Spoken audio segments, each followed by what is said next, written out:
ভারত গেলেন রাশিয়ার প্রেসিডেন্ট। পারমাণবিক শক্তি চালিত রাশিয়ান সাবমেরিন লিজ নিচ্ছে ভারত।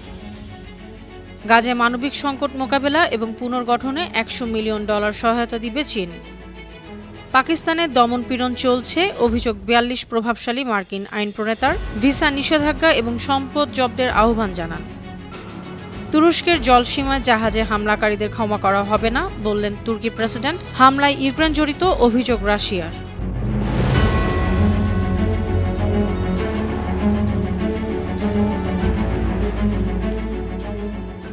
শুনছিলেন সংবাদ শিরোনাম। সবাইকে স্বাগত জানাচ্ছি বিশ্বজুড়ে প্রতিদিন বিশ্বের বিভিন্ন প্রান্তের সবশেষ তথ্য জানাতে আপনাদের সঙ্গে আছি আমি অনন্যা চৈতি। আজ বৃহস্পতিবার 2 দিনের সফরে ভারতে গেছেন রাশিয়ার প্রেসিডেন্ট ভ্লাদিমির পুতিন। সফরকালে ভারতের প্রধানমন্ত্রী নরেন্দ্র মোদীর সঙ্গে সামরিক সহযোগিতা ও ভূ রাজনীতি গুরুত্ব দিয়ে আলোচনা করবেন তিনি।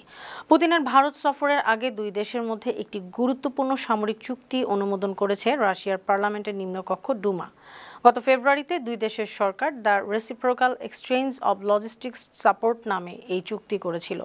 চুক্তিতে রাশিয়া থেকে ভারতে এবং ভারত থেকে রাশিয়ায় কিভাবে সেনা, যুদ্ধজাহাজ, যুদ্ধ বিমান যাবে তার প্রক্রিয়া উল্লেখ করা হয়েছে। এক দেশ থেকে অন্য দেশে সামরিক রসদ সরবরাহের বিষয়টিও চুক্তিতে অন্তর্ভুক্ত রয়েছে। প্রায় $2 বিলিয়ন খরচ করে রাশিয়ার কাছ থেকে একটি পারমাণবিক শক্তিচালিত সাবমেরিন লিজ নিচ্ছে ভারত। ব্লুমবার্গের প্রতিবেদনে জানা গেছে, আজ থেকে শুরু 2 দিনব্যাপী ভ্লাদিমির পুতিনের নয়াদিল্লি সফরের সময় এই সরবরাহ চূড়ান্ত করা হবে। সাবমেরিনটি লিজ নেওয়ার আলোচনা দীর্ঘদিন স্থগিত ছিল। এখন উভয় পক্ষ চুক্তিতে একমত হয়েছে। ভারতীয় কর্মকর্তারা ইতিমধ্যেই একটি রাশিয়ান শিপইয়ার্ড পরিদর্শন করেছেন। মার্কিন প্রেসিডেন্ট ডোনাল্ড ট্রাম্প ভারতের পণ্যের উপর 50% শুল্ক আরোপের পর ভারতের প্রধানমন্ত্রী নরেন্দ্র মোদী রাশিয়া এবং চীনের সঙ্গে সম্পর্ক জোরদারের পদক্ষেপ নিয়েছেন। কঠোর নিরাপত্তাজনিত কারণে স্মার্টফোন ব্যবহার করেন না রাশিয়ার প্রেসিডেন্ট ভ্লাদিমির পুতিন। ইন্টারনেট থেকেও দূরে থাকেন তিনি। বার্তা সংস্থা এএফপি জানিয়েছে, পদে পদে বিপদের সম্মুখীন হওয়া রুশ প্রেসিডেন্টের কোনো স্মার্টফোন নেই। 2018 সালে বিজ্ঞানী ও শিক্ষাবিদদের সঙ্গে এক বৈঠকে কুরাতস্তভ পরমাণু গবেষণা ইনস্টিটিউটের প্রধান মিখাইল কোভালচুক বলেছিলেন, প্রত্যেকের পকেটেই একটা করে স্মার্টফোন আছে। তখন পুতিন বলেছিলেন, আপনি বললেন সবার স্মার্টফোন আছে, কিন্তু আমার কোনো স্মার্টফোন নেই। ভারতের ছত্তিশগড়ে নিরাপত্তা বাহিনীর সঙ্গে মাওবাদী বিদ্রোহীদের সংঘর্ষে পুলিশের 3 কর্মকর্তা সহ 15 জন নিহত হয়েছেন। বুধবার বনাঞ্চলে অভিযানের সময় এ সংঘর্ষ হয়। ছত্তিশগড় পুলিশের আইজি সুন্দররাজ পটালিঙ্গম বুধবার বলেছেন, নিষিদ্ধ সংগঠন সিপিআই মাওবাদী পিপলস লিবারেশন গেরিলা আর্মির গতিবিধির অনুসরণ করে যৌথ বাহিনী সেখানে অভিযানে যায়। সংঘর্ষস্থল থেকে 12 মাওবাদীর মরদেহ এবং বিপুল পরিমাণ বিস্ফোরক জব্দ করা হয়েছে।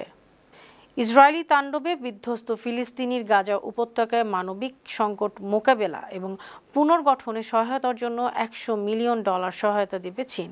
বৃহস্পতিবার বেইজিংয়ে ফরাসির প্রেসিডেন্ট ইমানুয়েল ম্যাক্রোর সঙ্গে যৌথ সংবাদ সম্মেলনে চীনার প্রেসিডেন্ট শি জিনপিং এই ঘোষণা দিয়েছেন।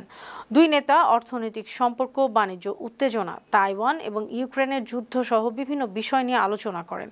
এই বৈঠকটি ম্যাক্রোর 3 দিনের রাষ্ট্রীয় চীন সফরের অংশ।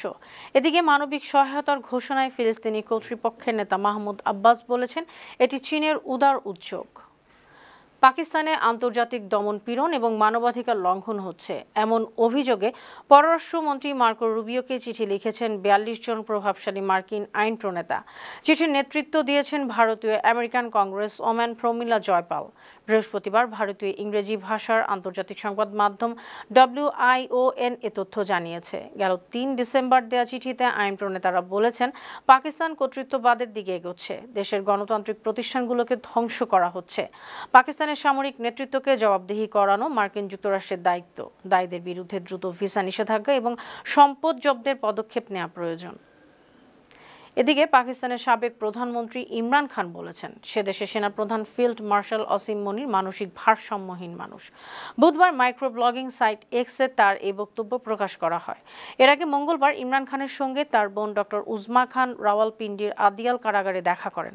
সেখানে সেনাপ্রধানকে নিয়ে তারা আলোচনা করেন। ইমরান অভিযোগ করেছেন, আসিম মনিরের নীতি পাকিস্তানের জন্য ধ্বংসাত্মক। তিনি ইচ্ছাকৃতভাবে আফগানিস্তানের সঙ্গে উত্তেজনা বাড়াচ্ছেন। পাকিস্তানকে নিয়ে আসিম মনিরের কোনো চিন্তাই নেই, শুধুমাত্র পশ্চিমা শক্তিদের খুশি করতেই তিনি এগুলো করছেন। লেবানন ও ইসরায়েলের মধ্যে প্রায় 40 বছর পর প্রথম সরাসরি আলোচনা শুরু হয়েছে। বুধবার যুক্তরাষ্ট্রের মধ্যস্থতায় লেবাননের আন-নাকুরা শহরে যুদ্ধবিরতি মনিটরিং কমিটির বৈঠকে দুই দেশের বেসামরিক প্রতিনিধি অংশ নেন।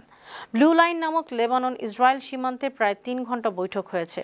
বৈঠকের পর প্রকাশিত বিবৃতিতে নাগরিক প্রতিনিধিদের অংশগ্রহণকে গুরুত্বপূর্ণ পদক্ষেপ হিসেবে উল্লেখ করা হয়। বলা হয়েছে, বৈঠকটি সীমান্তে শান্তি বজায় রাখার লক্ষ্য সহ দীর্ঘস্থায়ী বেসামরিক ও সামরিক সংলাপের ক্ষেত্রে সহায়ক হবে। যুক্তরাষ্ট্রের প্রেসিডেন্ট ডোনাল্ড ট্রাম্পকে নিজেদের দেশের জন্য খারাপ মনে করেন জাপান, অস্ট্রেলিয়া ও ভারতের বেশিরভাগ মানুষ। যুক্তরাষ্ট্র, অস্ট্রেলিয়া, জাপান ও ভারতের এক জরিপের ফলাফলে এ তথ্য জানা গেছে। প্রত্যেক দেশের 1000 জন মানুষের ওপর এ জরিপ চালায় সিডনি বিশ্ববিদ্যালয়ের ইউনাইটেড স্টেটস সেন্টার।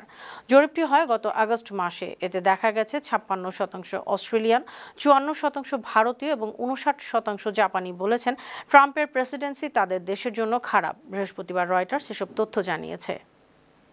নাইজেরিয়ার খ্রিস্টানদের নির্যাতনের অভিযোগে ভিসা নিষেধাজ্ঞা আরোপ করবে যুক্তরাষ্ট্র। দেশটির পররাষ্ট্র দপ্তর বুধবার জানিয়েছে, যারা নাইজেরিয়ার এই সহিংসতায় জড়িত তাদের যুক্তরাষ্ট্রে প্রবেশে বাধা দেয়া হবে। অপরদিকে মার্কিন পররাষ্ট্রমন্ত্রী মার্কো রুবিও সামাজিক যোগাযোগ মাধ্যম এক্সে বলেছেন, চরমপন্থী সন্ত্রাসী ফুলানি জাতিগোষ্ঠী মিলিশিয়া ও অন্যান্য সহিংস গোষ্ঠী নাইজেরিয়ার খ্রিস্টানদের উপর সহিংসতা চালাচ্ছে। তার জবাব দিচ্ছে যুক্তরাষ্ট্র। ধর্মীয় স্বাধীনতা লঙ্ঘনকারী অন্যান্য দেশ বা ব্যক্তিদের ক্ষেত্রেও একই নীতি প্রযোজ্য হবে। তুরস্কের জলসীমায় গতকাল মঙ্গলবার একটি রাশিয়ান জাহাজে ড্রোন হামলা হয়েছে। জাহাজটি উদ্ভিজ্জ তেল নিয়ে জর্জিয়া যাচ্ছিল। হামলায় জাহাজটির সামান্য ক্ষতি হয়েছে, তবে কেউই আহত হয়নি। গেল 28 নভেম্বরও পশ্চিম কৃষ্ণ সাগরে তুরস্কের উপকূলে গাম্বিয়ার পতাকাবাহী দুটি জাহাজে আক্রমণ হয়। সোমবার তুর্কি প্রেসিডেন্ট রিসেপ তাইয়িপ এরদোয়ান বলেছেন, জাহাজে হামলাকারীদের ক্ষমা করা হবে না।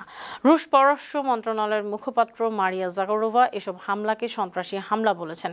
তিনি অভিযোগ করেছেন, ইউক্রেনীয় মিডিয়া এসব সন্ত্রাসী হামলার ভিডিও প্রকাশ করছে। এতে হামলায় ইউক্রেনের জড়িত থাকার আভাস পাওয়া যাচ্ছে। চীনের উত্তর পশ্চিমাঞ্চলীয় জিনজিয়াং প্রদেশে 5.8 মাত্রার ভূমিকম্প হয়েছে। বৃহস্পতিবার বিকেলে মার্কিন ভূতাত্ত্বিক জরিপ সংস্থা এ তথ্য জানিয়েছে। জিনজিয়াং প্রদেশটির তুমুকসুক কাউন্টিতে ভূপৃষ্ঠের 10 কিলোমিটার গভীরে ভূমিকম্পটি রেকর্ড করা হয়েছে। চীনা সংবাদ মাধ্যমগুলো জানিয়েছে, তাৎক্ষণিকভাবে কোনো ক্ষয়ক্ষতির খবর পাওয়া যায়নি। চীনের রাষ্ট্রীয় সংবাদ মাধ্যম সিনহুয়া জানিয়েছে, চীনের ভূমিকম্প নেটওয়ার্ক কেন্দ্র বলেছে, ভূমিকম্পের তীব্রতা ছিল 6.0। ইরানের সর্বোচ্চ নেতা আয়াতুল্লাহ আলী খামেনি বলেছেন, পুঁজিবাদ নারীর মর্যাদা পদদলিত করে।